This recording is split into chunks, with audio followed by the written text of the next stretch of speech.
प्रेमी सज्जनों,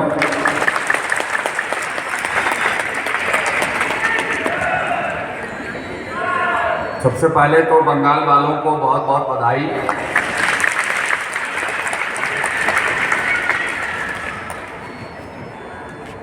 और आप लोगों ने परिवर्तन के साथ साथ विकास के मार्ग को भी प्रशस्त किया है।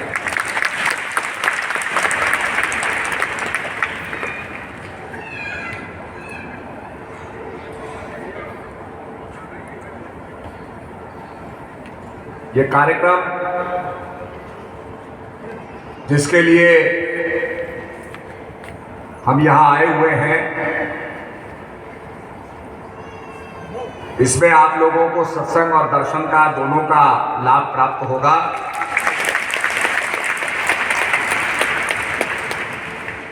हमारे संतों ने कहा है कि बिन सत्संग विवेक न होई। बिना सत्संग के विवेक जागृत नहीं होता। और सत्संग की प्राप्ति कैसे होती है? राम कृपा बिन सुलभ न सु। अभी तक तो इतने माइक के बज रहे थे, स्पीकर, इतनी आवाज आ रही थी, हम चुपचाप बैठे थे। हमने कहा ठीक है, अभी आवाज कम हो गई।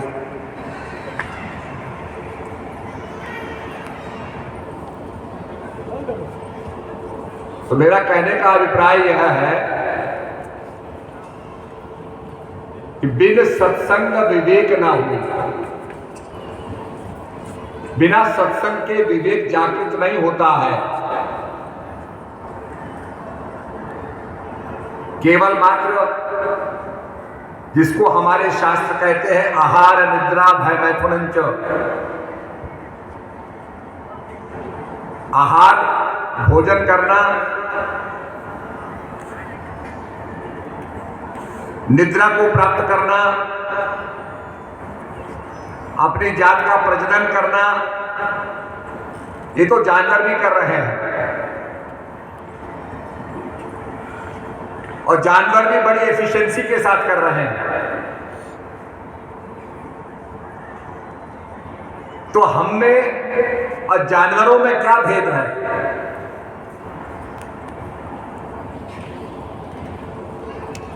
भेद यह है कि हम विवेक को जागृत करके, सत्संग के माध्यम से विवेक को जागृत करके और ज्ञान की प्राप्ति कर सकते हैं। ज्ञानेन हीना पशुभिर समान। ज्ञान के बिना मानव पशु के समान है। तो हमारे संतों ने ज्ञान की बात कही। एक राजा के राज्य में सोने का पिंजरा था। पिंजरे में एक पक्षी था और राजा के दरबार में बड़े बड़े विद्वान लोग आते थे, शास्त्रज्ञ लोग आते थे, विवेचना करने वाले लोग आते थे। तो एक बहुत बड़े आदमी ने कहा, ज्ञान से मुक्ति प्राप्त होती है, शास्त्रों के ज्ञान से, शास्त्रों के पठन पाठन से। इतने में वो पक्षी बोल हुआ, ये झूठ है। सबको बड़ा आश्चर्य हुआ।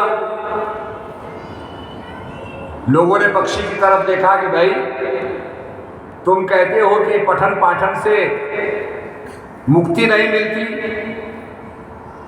तो पक्षी कहता है, मैं भी विद्वान हूं, मनुष्य की भाषा में बोलता हूं, अनेक पुस्तकों का उदाहरण दे सकता हूं, और इसी ने मुझे पिंजरे में कैद कर रखा है। पहले पहले किसी मंत्री ने मुझे कैद किया, मेरी अद्भुतता को देखते हुए, मेरी यूनिकनेस को देखते हुए उसने चांदी के पिंजरे में मुझे रख दिया। जब राजा को पता लगा तो राजा ने उसको खरीद लिया। अब मैं सोने के पिंजरे में बंद हूं और मैं बहुत सी बातें जानता हूं।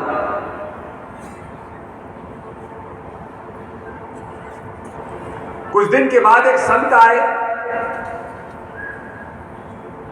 संत से पूछा, उसी पक्षी ने पूछा कि महाराज मेरी मुक्ति कैसे होगी? बहुत से मैंने पढ़े हैं। तो संत नजदीक जाते हैं, कुछ समझाते हैं और चले जाते हैं। अब अगले दिन से वो पक्षी जो है ना कुछ खा रहा है ना पी रहा है, कमजोर हो गया और एक किनारे पे जाकर के मरणासन्न हो जाता है। अरे राजा ने कहा ये तो मर गया, तो खा भी नहीं रहा है, पी भी नहीं रहा है, एक किनारे पड़ा है। ये सोने का पिंजरा बड़ा कीमती है, इसे निकाल के बाहर करो, फेंको उसको। उसको निकाल के फेंका तो पक्षी उड़ गया और उसने कहा देखो मैं इतनी विद्या जानता था, उस विद्या ने मुझे पिंजरे में कैद करवा दिया और मेरे गुरु महाराज ने मुझे पिंजरे से छुड़वा दिया। तो छुड़वाने की जो विद्या है, मुक्ति दिलाने की जो विद्या है, वो महापुरुषों के पास होती है। आपके बंगाल में तो जीता जागता उदाहरण है। जब नरेंद्र विवेकानंद जी रामकृष्ण परमहंस के पास आए तो परमहंस कहने लगे मैं तुम्हारी प्रतीक्षा कर रहा हूं। और नरेंद्र तो शास्त्रों को जानता था, बहुत कुछ पढ़ा हुआ था, परंतु गुरु महाराज ने उसको ऐसी विद्या सिखाई कि नरेंद्र से विवेकानंद बन गए वो। और जब वो चिकागो में गए, वर्ल्ड रिलीजियस कॉन्फ्रेंस पे गए, तो उन्होंने सबसे पहले यही कहा, my dear brothers and sisters of America, मेरे अमेरिका के भाइयों और बहनों। और जब ये उद्घोष उन्होंने किया तो पाश्चात्य देश के लिए ये वाक्य अद्भुत थे, विचित्र थे, सामान्य नहीं थे, क्योंकि वहां लोग लेडीज एंड जेंटलमैन कहते थे, भद्र पुरुषों भद्र नारियों। विवेकानंद पहले व्यक्ति थे भारत के मॉन्क के रूप में, साधु के रूप में, जिन्होंने कहा my dear brothers and sisters of America. जो हमारा सनातन है, जो हमारा अध्यात्म है, जिससे हम ये मानते हैं कि प्रभु व्यापक है, हरि व्यापक, सर्वत्र समाना और प्रेम से प्रकट हो तो मैं जाना है। ये भेदभाव अज्ञानी लोग करते हैं। जो ज्ञानी समदर्शी होता है वो कुत्ते में, चींटी में, हाथी में, सब में उस व्यापक ब्रह्म की शक्ति को देखता है। और विवेकानंद ने फिर बताया कि I come from the land of India, जिस भारत ने शरण दी, जो पारसी जिनका उत्पीड़न ईरान में हो रहा था उनको आश्रय दिया। वो अपनी पवित्र अग्नि के साथ भारत में आए। भारत के किनारे पर जब वो रुके तो राजा ने उनके पास एक लोटा दूध से भरा भेज दिया। राजा ये बताना चाहता था कि मेरा राज्य भरा हुआ है, जैसे लोटा दूध से भरा हुआ है। तो उनका जो मुखिया था उसने एक मुट्ठी चीनी ली और दूध में डाल के कहा कि इसको वापस महाराज के पास ले जाओ। वो दूध का लोटा महाराज के पास पहुंचा। महाराज ने कहा भाई क्या हुआ इसमें? तो लोगों ने बताया कि महाराज इस आदमी ने इसमें एक मुट्ठी चीनी डाली और ये आपको लौटा दिया। ये कहना चाहता है कि जैसे आपका दूध का लोटा भरा हुआ है, आपका राज्य भरा हुआ है, इसमें कोई स्थान नहीं है, परंतु हम चीनी बन के आपके राज्य को मीठा कर देंगे और लोगों के बीच में घुल मिल के रहेंगे। राजा ने उन्हें आश्रय दिया। हमें दक्षिण के अंदर वहां उन महलों में जाने का मौका मिला जहां देखा हमने कि वो महाराज के साथ महाराज के महल में ही रहते थे। फिर उसके बाद उन्होंने आगे अपना मंदिर बनाया जहां वो अग्नि की पूजा करते थे। इसी प्रकार से यहूदी हमारे भारत में आए। जब उनको प्रताड़ित किया गया तो भारत ने उनको शरण दी और भारत ने सबका स्वागत किया। इसीलिए हमारे ऋषि मुनि कहते हैं सर्वे भवन्तु सुखिनः सर्वे सन्तु निरामयाः सर्वे भद्राणि पश्यन्तु मा कश्चित् दुर्भाग् भवेत्। सबका भला हो, केवल अपनी जात बिरादरी अपनी कौम का नहीं, सर्वे भवन्तु सुखिनः। अब ये बात हमारे ऋषियों ने क्यों कही? अभी देखिए आपके जलजमरू में हरमुज के अंदर लड़ाई छिड़ी हुई है।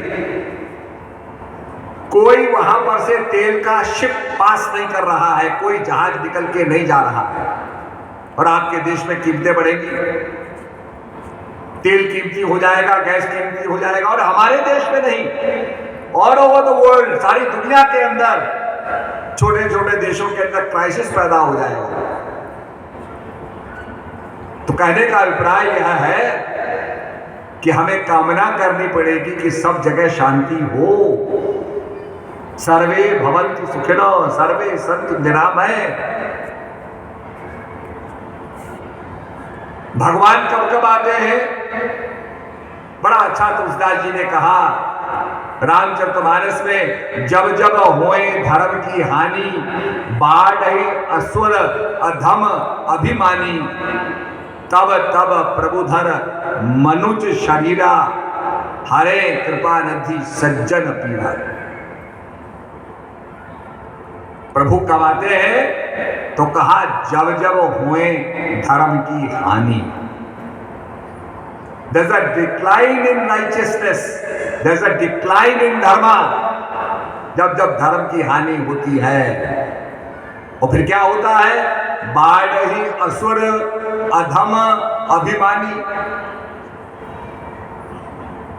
तब ये लोग कहते हैं कि टैरिफ लगाओ, भारत पे और टैरिफ लगाओ, देशों पे टैरिफ लगाओ। ये टैरिफ ही टैरिफ लगाते रहते हैं। आपने देखा होगा कि आपकी जब कोलकाता में बड़ी गर्मी होती है और गर्मी से क्या होता है कि जो हवा होती है ये लाइट एयर हल्की होकर के ऊपर उठती है और चारों तरफ से जो ठंडी हवा है वो आती है और वर्षा हो जाती है। ये साइंटिफिकली प्रकृति का नियम है। ज्यादा गर्मी पड़ेगी, हुमस होगी, ह्यूमिडिटी बढ़ जाएगी, तो चारों तरफ से ठंडी हवा आएगी और वर्षा हो जाएगी। इससे प्रकृति अपना टेम्परेचर मेंटेन करती है। ऐसे ही जब जब धर्म की हानि होती है तब भगवान वर्षा रूप लेकर के तृप्त करने के लिए, लोगों का कल्याण करने के लिए,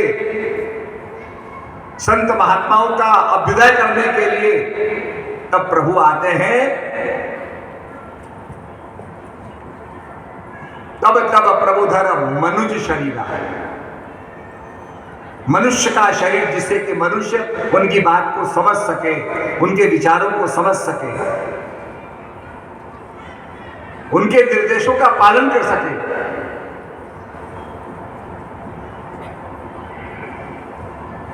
और हरे कृपा निधि सज्जन पीड़ा, जो कष्ट होता है भगवान उसको हटाते हैं। यही अनेक युगों में हुआ। दशानन रावण ने अनेक उत्पात मचाए। उसके बाद उसका परिणाम क्या हुआ? कंस ने बड़ा उत्पात मचाया, दुर्योधन ने महाभारत के अंदर बड़ा उत्पात मचाया, और भगवान ने धर्म की स्थापना की। पवित्राय च साधूनाम विनाशाय च दुष्कृताम धर्म संस्थापनार्थाय संभवामि युगे युगे। गीता के माध्यम से भगवान ने कहा, मैं प्रत्येक युग में, प्रत्येक काल में धर्म की स्थापना करने आता हूं। यदा यदा ही धर्मस्य ग्लानिर्भवति भारत, जब जब धर्म की हानि होती है तो वो धर्म जो ज्ञान है वो मुक्ति दिलाने वाला है। इसीलिए कहा मुद मंगलमय संत समाजू। ये सत्संग का बड़ा महत्व बताया, और हमारे शास्त्रों में तो और भी बताया गया लव मात्र सत्संग का महत्व। विश्वामित्र जी के पास वशिष्ठ महाराज पहुंचे। विश्वामित्र जी बहुत तपस्या करने वाले थे और बहुत तप करते थे। वशिष्ठ महाराज उनके आश्रम में पधारे, सत्कार हुआ, अभिनंदन हुआ। उसके बाद जब वशिष्ठ महाराज चलने लगे तो विश्वामित्र ने कहा, मैं आपको कुछ देना चाहता हूं। मेरी 1000 साल की जो तपस्या है, मैंने तो तपस्या बहुत की है, तो 30,000 साल की तपस्या में से 1000 वर्ष का जो तपस्या का फल है वो आपको प्राप्त हो। वरिष्ठ महाराज ने बड़ी कृपा, आपका बड़ा सौभाग्य, मेरा सौभाग्य है कि आपने मुझे ये तपस्या का वरदान दिया। चले गए। कुछ समय के बाद विश्वामित्र जी उनके घर पहुंचे, उनका भी अतिथि सत्कार हुआ, और विश्वामित्र जब जाने लगे तो वशिष्ठ महाराज ने कहा कि मेरे पास कुछ देने को नहीं है, केवल कुछ सत्संग के फल हैं, इसका फल मैं आपको देना चाहता हूं। उन्होंने सत्संग का जो समय था, लव मात्र का सत्संग का जो समय था, उसका फल विश्वामित्र जी को दिया। विश्वामित्र जी ने कहा, मैंने तो 1000 साल की तपस्या का आपको फल दिया है, आप मुझे एक पल का फल दे रहे हैं। ये तो असंतुलित हो गया। खैर उसमें वाद विवाद हुआ, तो निष्कर्ष निकला कि चलो ब्रह्मा जी के पास चलते हैं। ब्रह्मा जी के पास पहुंचे। ब्रह्मा जी ने कहा, भाई ये तो बहुत बड़ा मामला है। शंकर भगवान के पास पहुंचे। शंकर भगवान के पास पहुंचे। शंकर भगवान ने कहा, भाई ये तो बहुत बड़ा मसला है। अब आप विष्णु भगवान के पास पहुंचे। विष्णु भगवान के पास दोनों पहुंचे कि महाराज मैंने 1000 साल की तपस्या का फल दिया है, इन्होंने मुझे लव मात्र सत्संग का फल दिया है। तो भगवान विष्णु ने कहा कि ये कोई बड़ी बात नहीं है, आप शेषनाग के पास जाओ, शेषनाग आपको बताएंगे। शेषनाग के पास पहुंचे तो शेषनाग के सर पर धरती थी। अब ये सिंपल है कि नाग के ऊपर धरती है और नाग कॉइल में बैठा है। जैसे आपने देखा भगवान विष्णु लेटे हुए हैं और शेषनाग ने कॉइल बनाया हुआ है, एक शैया का रूप ले रखा है। साइंटिफिकली इसको हम समझे तो पोटेंशियल एनर्जी होती है। जैसे आपका स्प्रिंग होता है ना, स्प्रिंग वैसे ऐसे गोल करके घूमता है, सांप की तरह बैठता है। तो स्प्रिंग के अंदर क्या है, पोटेंशियल एनर्जी होती है, काइनेटिक और पोटेंशियल एनर्जी होती है। उसको दबाओ तो फिर अपनी जगह पे आ जाता है। तो ये जो एनर्जी है, इसी एनर्जी ने पृथ्वी को धारण किया हुआ है, बैलेंस किया हुआ है। अब इसको समझाने के लिए कि भाई ये तो साइंस की बड़ी कॉम्प्लिकेशंस है, इसको समझाने के लिए लोगों ने सरलता से कह दिया कि भाई शेषनाग के ऊपर धरती टिकी हुई है। अर्थात ये पोटेंशियल एनर्जी पर टिकी हुई है। खैर वो पहुंचे शेषनाग के पास। शेषनाग जी ने कहा कि मैं आपकी बात का मैं जवाब दे दूंगा, पर ये वजन मेरे सिर के ऊपर है, इसको उठाओ। तो विश्वामित्र जी ने कहा कोई दिक्कत की बात नहीं है, मेरी तो 30,000 साल की तपस्या है, लाओ मुझे तो मैं उठाता हूं। अब उन्होंने उठाया तो पृथ्वी समझी नहीं, हिलने लगी, डिविएट करने लगी।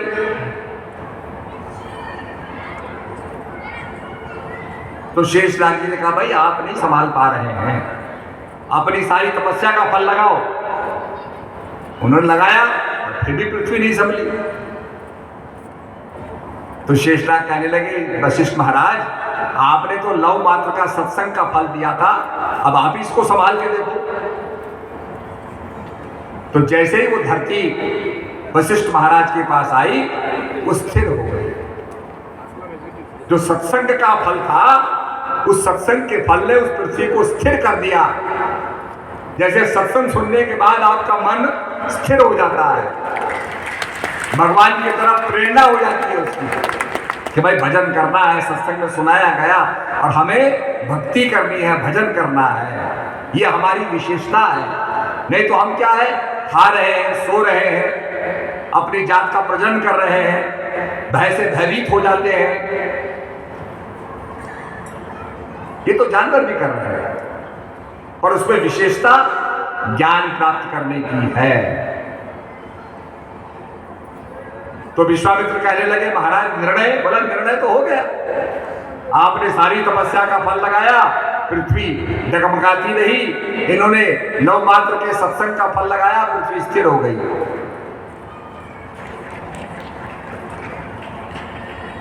तो कहने का मतलब सत्संग का मुद मंगल में संत समाजू, जो जग जंगम तीरथ राजू, राम भक्त जहां सुरसरी धारा, सरसई ब्रह्म विचार प्रचारा।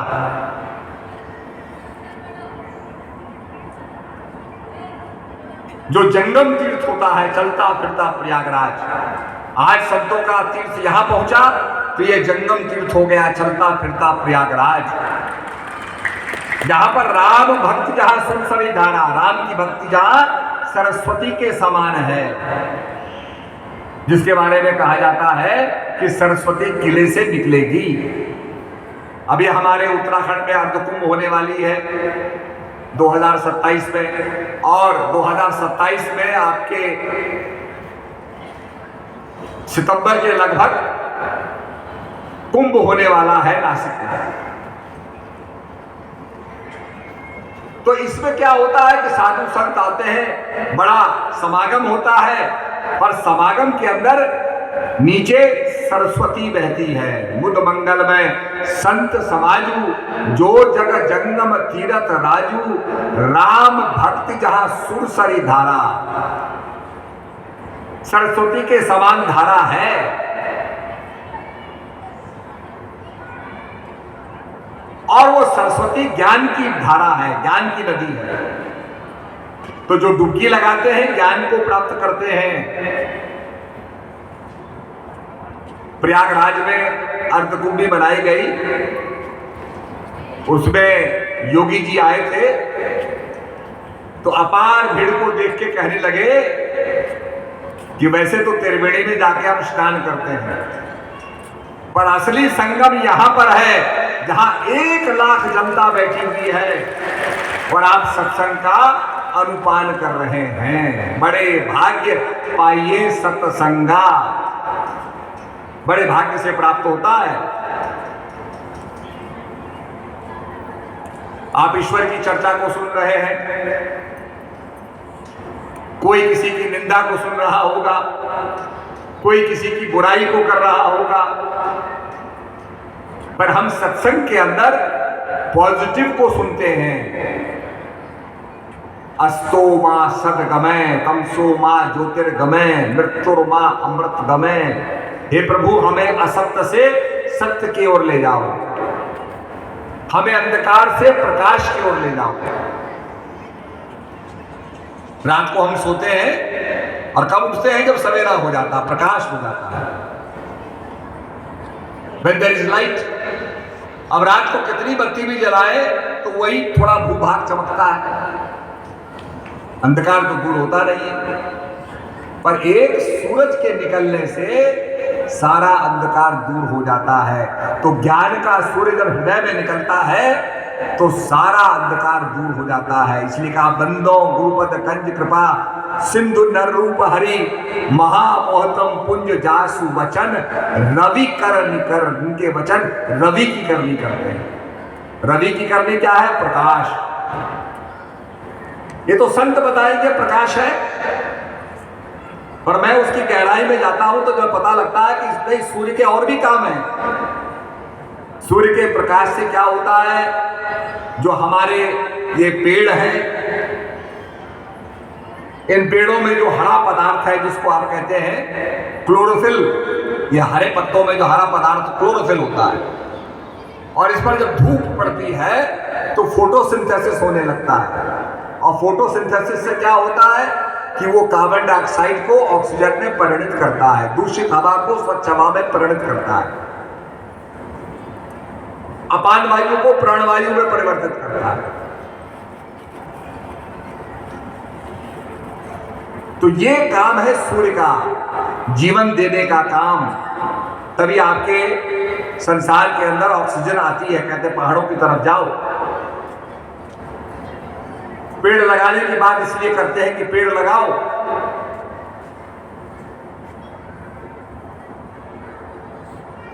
तो कहने का मतलब यह है कि जासु वचन रवि कर, जिनके वचन गुरु महाराज के वचन रवि की करनी करते हैं, प्रकाश करते हैं और जीवन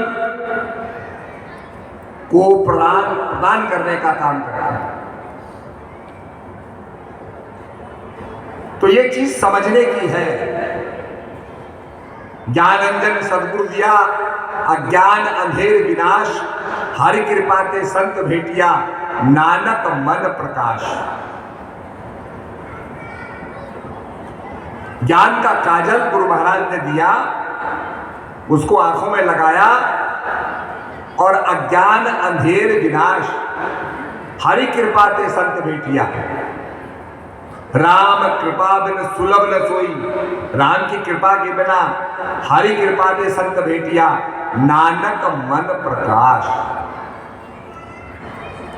जो हम अध्यात्म की चर्चा करते हैं यही इसका मक्खन है। दही को बिलो तो मक्खन निकलता है। सारे धर्म शास्त्रों का जो मक्खन है, जो एसेंस है, वो है ज्ञान। इसलिए आज दुनिया में कहीं भी जाइए, चीन के अंदर हमाघो नाम की नदी बहती है, उसका पानी ले आइए। बर्मा में मेकोंग बहती है, मेकोंग का मतलब होता है माई गंगा। भारत की संस्कृति का इतना प्रचार प्रसार था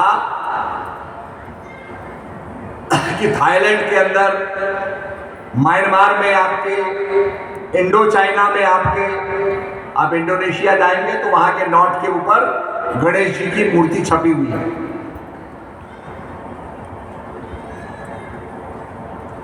अभी प्रधानमंत्री जी भी होके आए वहां। तो कहने का मतलब यह है कि भारतीय संस्कृति की जो प्रचार प्रसार है ये सारे देशों में हुआ और इसको कहा जाता था इंडो चाइना।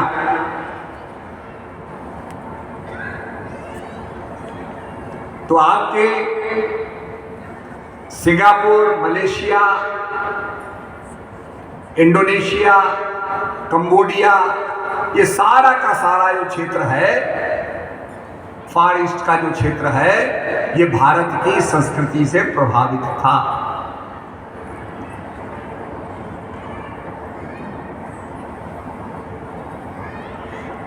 तो कहने का मतलब यह है कि इतना प्रचार प्रसार इस संस्कृति का था। और आज इसके प्रभाव को अगर हम समझना चाहें, अभी आपने देखा अफगानिस्तान है जिसको कंधार कहते थे,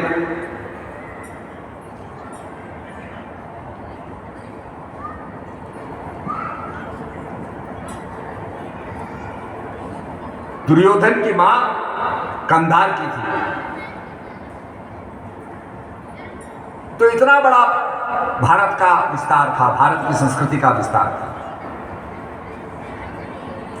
तो सचमुच में देखा जाए भारत की महानता इस बात में है कि भारत अध्यात्म की बात करता है, अपने आप को जानने की बात करता है। मैन नो थायसेल्फ, अपने आप को जानो।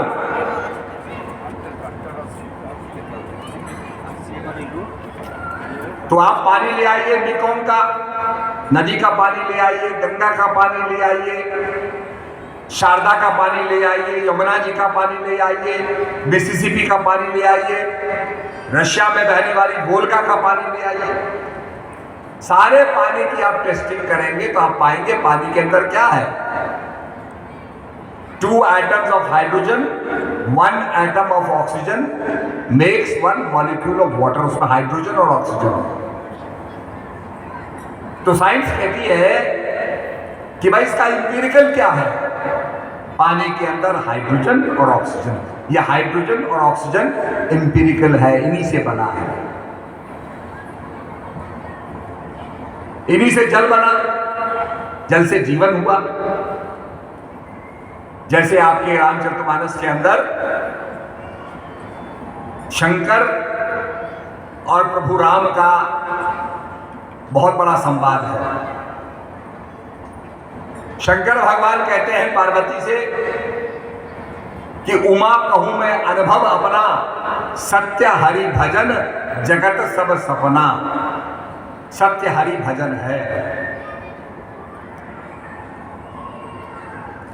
और भगवान राम क्या कहते हैं कि शिवद्रोही मम दास है, मम द्रोही शिवदास, ते नर करे कल्प भर घोर नरक में वास। जो शंकर का भक्त होकर के मेरा द्रोही है, मेरा भक्त होकर के शंकर का द्रोही है, वो नरक में वास करेगा। अर्थात शिव और हरि दोनों की भक्ति करनी है। ये इंपीरिकल बता रहा हूं मैं, जैसे हाइड्रोजन और ऑक्सीजन है, इसी को शिव और शक्ति कहा गया।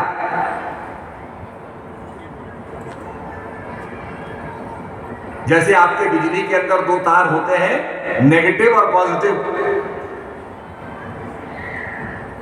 आप किसी भी चीज को चलाते हैं, कैमरा हो, उसमें सेल डालते हैं, सेल का नेगेटिव और पॉजिटिव। अगर सेल उल्टा लग गया तो काम नहीं करेगा, वो सही रूप से लगना चाहिए। तो जैसे नेगेटिव और पॉजिटिव है, इसी प्रकार से वो शिव और हरि भजन। इसीलिए जब भगवान राम लौटे, अयोध्या में आए, तो सारे नगरवासियों को बुला के कहते हैं, और रहूं एक सो गुप्त मत, सभी कहूं कर जोर, शंकर भजन बिना नर भक्ति न पावई मोर। मैं सबसे हाथ जोड़ के विनती करता हूं कि बिना शंकर के भजन के कोई मेरी भक्ति नहीं पा सकता। अब इसकी जो गुप्त ज्ञान है वो गुरु महाराज बताते हैं। तुम्हारे अजपा में शंकर भी है और हरि भी है। तो इसका भेद गुरु महाराज दिखाते हैं। इसलिए कहा, डैडों की कर कोठड़ी पुतली पलंग बिछाए, आंखों के चिक डार के पिया को देख रिझाए। हमारे गायत्री मंत्र के अंदर कहा गया, ओम भूर्भुवः तत्सवितुर्वरेण्यं भर्गो देवस्य धीमहि धियो यो न प्रचोदयात्। हे प्रकाश स्वरूप परमात्मा, मैं तेरा ध्यान करता हूं। और ध्यान करना क्या है? मन को एकाग्र करना, कॉन्सेंट्रेट करना। जब कोई आदमी गोली चलाता है तो अपने को स्थिर करता है, कॉन्सेंट्रेट करता है। कोई तीर कमान चलाता है तो अपने आप को स्थिर करके चलाता है। जब अर्जुन ने ऊपर जो है मच्छी चल रही थी, आदेश मिला कि मच्छी की आंख को फोड़ना है, तो उन्होंने उस पर निशाना साधा अपने को स्थिर किया, अलाइन किया। जब बंदूक को तानता है सिपाही तो अपने आप को अलाइन करता, अपनी आंख से देखता है, अलाइन करता है।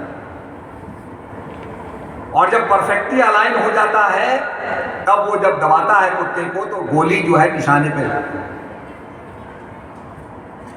इसी प्रकार से भर्गो देवस्य धीमहि, मैं ज्योतिर्मान परमात्मा का ध्यान करता हूं। तो प्रेमी सज्जनों, पिछली बार प्रोग्राम जो है वो आपके आसनसोल में हुआ, बड़ा विशाल कार्यक्रम था और निश्चित रूप में अब आपको दर्शन भी प्राप्त हो रहे हैं। हमारे कार्यक्रम पूरे देश भर में होते रहते हैं और हमारा दृष्टिकोण होता है कि सुदूर इलाकों में सत्संग प्रचार किया जाए। यह आपका भी काम है। आपके क्षेत्र में, गांव में जो भाई महात्मा है उनको सहयोग देते हुए प्रचार कराएं। आप जपे औरों को जपावे। गुरु नानक देव जी बड़ी अच्छी बात कहते हैं, बड़ी प्रेरणादायक बात कहते हैं, इनकरेजिंग बात कहते हैं कि आप जपे औरों को जपावे, नानक निश्चय मुक्ति पावे। मुक्ति की गारंटी क्या है? कि आप जपे औरों को जपावे। अपने आप भजन करना, औरों को भी भजन कराना, ताकि उनका जो राम नाम धन है इसको वो बटोरे, प्राप्त करें, अच्छे रास्ते पर चले। इससे पुण्य प्राप्त होता है। किसी को गलत रास्ते पर चलाने से पाप होता है और अच्छे रास्ते पर चलाने से पुण्य की प्राप्ति होती है। तो बड़ी अच्छी बात गुरु नानक देव जी ने की। आपने देखा होगा, हम पंखा लाते हैं, खरीदते हैं तो दुकान का डीलर क्या कहता, ठहरिए ठहरिए जी, इसमें 5 साल की गारंटी भी है। ये खराब हो जाए मैं गारंटी कार्ड लिख रहा हूं, भर रहा हूं, अगर खराब हो जाए तो इसकी गारंटी है, इसको ठीक करवा लें। तो गारंटी क्या है? आप जपे औरों को जपावे, नानक निश्चय। गुरु नानक देव जी कहते निश्चय मुक्ति पावे। तो गुरु महाराज का जो खजाना है, इसीलिए मीराबाई कहती है, पायो जी मैंने राम रतन धन पायो, वस्तु अमोलक दी मेरे सतगुरु, कर कृपा अपनायो। जब मीराबाई कबीरदास जी से मिली तो मीरा का बचपन ऐसे बीता कि जब किसी का विवाह हो रहा था, मीरा ने देखा दूल्हा सज धज के जा रहा है तो बच्ची थी, मचल गई कि मेरा दूल्हा कौन है। तो मीराबाई के बुजुर्गों ने एक कृष्ण भगवान की मूर्ति दी और कहा ये तेरा दूल्हा है। तो पहला प्रेम जो है मीराबाई का कृष्ण से हुआ। अब वो कृष्ण को लेकर के सब जगह जाती थी। कबीरदास जी ने कहा मीराबाई ये तो बाहर के कृष्ण है, एक कृष्ण तेरे अंदर भी है जो बैठे हुए हैं। जैसे हनुमान जी के प्रभु राम और सीता तो बैठे हुए थे, पर वो राम और सीता हनुमान जी के अंदर भी थे। हाँ, हनुमान जी को ज्ञान था। माता ने प्रसन्न होकर मोतियों की माला दी तो हनुमान जी तोड़ने लगे। किसी ने कहा जी क्या कर रहे हो, तुम तो इसके महत्व को नहीं समझ रहे हो। बोला मैं तो खोज रहा हूं, इसमें राम और सीता जी को खोज रहा हूं। बोला इसमें कहाँ होंगे? तो हनुमान जी कहते इसमें नहीं, मेरे अंदर भी है। वो जानते थे और वक्षस्थल को फाड़ करके दिखाया। अर्थात हमारे श्वासों में भी सिया और राम हैं और ये गुरु महाराज जनाते हैं कि तुम्हारे अंदर सिया और राम हैं। तो कहने का मतलब यह है कि संतों ने प्रेरणा दी भजन करने की। जितने भी महापुरुष आए, मीराबाई को भी प्रेरणा प्राप्त हुई। मीराबाई से कबीरदास जी ने भजन कराया, तब मीराबाई की समझ में आए कि जिसको मैं बाहर खोज रही हूं तो मेरे अंदर भी है।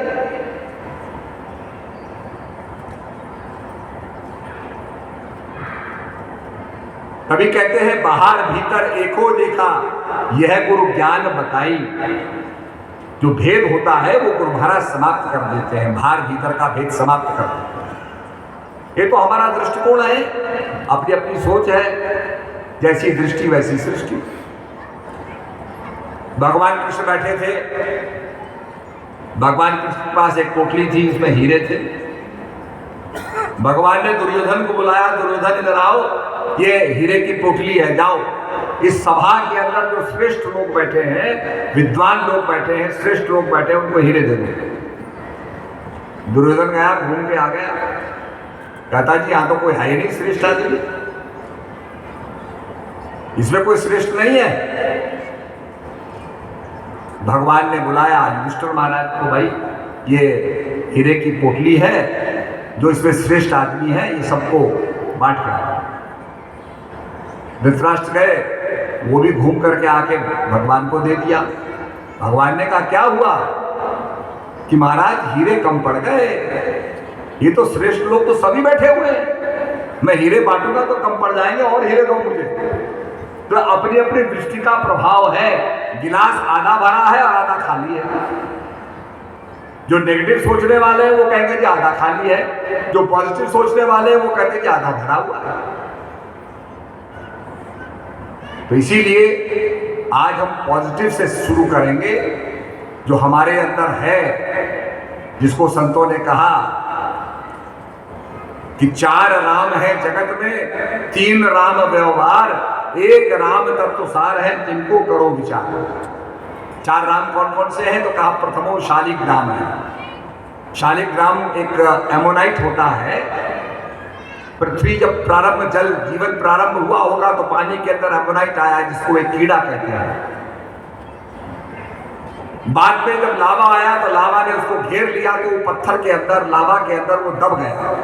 आप उसे तोड़ो तो उसमें चक्र बने होते हैं और वो एमोनाइट होता है। तो कहा उसको हम शालिग्राम कहते हैं, भगवान का चरण जिसमें जीवन है, जीवन का प्रारंभ वहां से हुआ, तो विष्णु का चरण मानते हैं, कॉन्शियसनेस का इम्प्रिंट मानते हैं।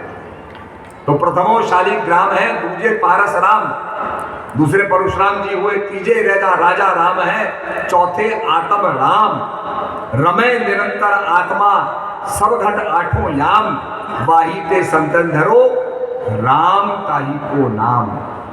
उसको इसलिए राम कहा गया कि सबके अंदर रमण करता है, सबके अंदर व्यापक है, इट इज ऑमनी प्रेजेंट। अब जो चीज ऑमनी प्रेजेंट है उसे कैसे समझे?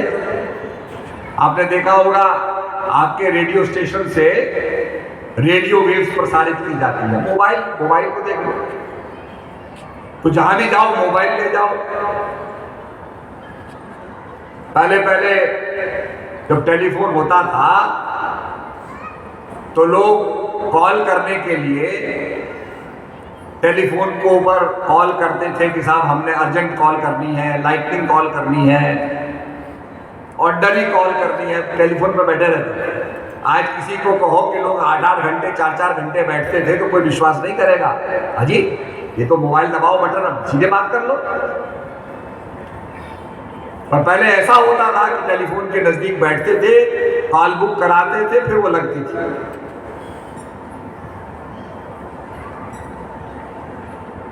तो मोबाइल फोन का जो सिग्नल है वो तो व्यापक है, पर मोबाइल होने से ये नहीं कि हम वैसे ही सुन रहे हैं। अब जैसे यहां पर होगी वेव्स, नेटवर्क होगा और हम सुन नहीं रहे। हम तभी सुनेंगे जब हमारे पास रिसीवर होगा, मोबाइल होगा। कि किसी प्रकार से जब ज्ञान होगा तब उस व्यापक चीज को आप समझ पाओगे, उसको ग्रहण कर पाओगे, नहीं तो समझ नहीं पाओगे। इसलिए ज्ञान की आवश्यकता होती है, और ज्ञान गुरु महाराज से प्राप्त होता है। गुरु महाराज की शरण में जाकर के याचना करनी पड़ती है, प्रार्थना करनी पड़ती है विनम्र भाव से। आप बाल्टी में पानी भरोगे तो बाल्टी को नलके के ऊपर रखते हो या नलके के नीचे रखते हो? आप कहोगे कि नलके के नीचे। इसीलिए कहा कि कीट ना जाने भृंग को गुरु कर ले आप समान।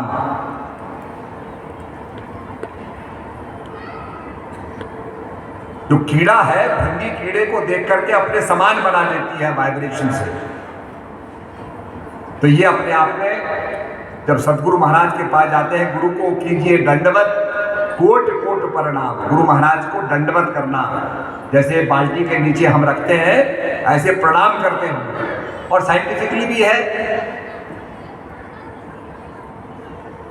आपके ऑफिस के अंदर बहुत सी ऑल पिन्स होती है, अब बिखरना जाए, किसी को लगना जाए तो आप एक चुंबक डाल देते हैं, वो चुंबक सारी ऑल पिन्स को खींच लेता है।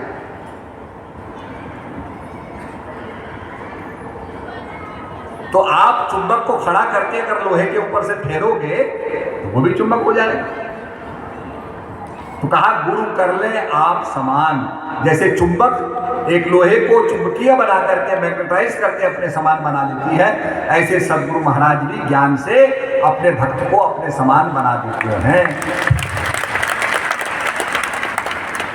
इसलिए ये बड़ी प्रसन्नता की बात है कि आप लोग सत्संग सुन रहे हैं। यहाँ लाइन भी लगेगी, उसके बाद यहाँ भोजन का भी प्रबंध है, तो सब बड़े आराम से, धक्का मुक्की नहीं करना भाई। तो आपको दर्शन का सौभाग्य भी मिलेगा और प्रचार करिए।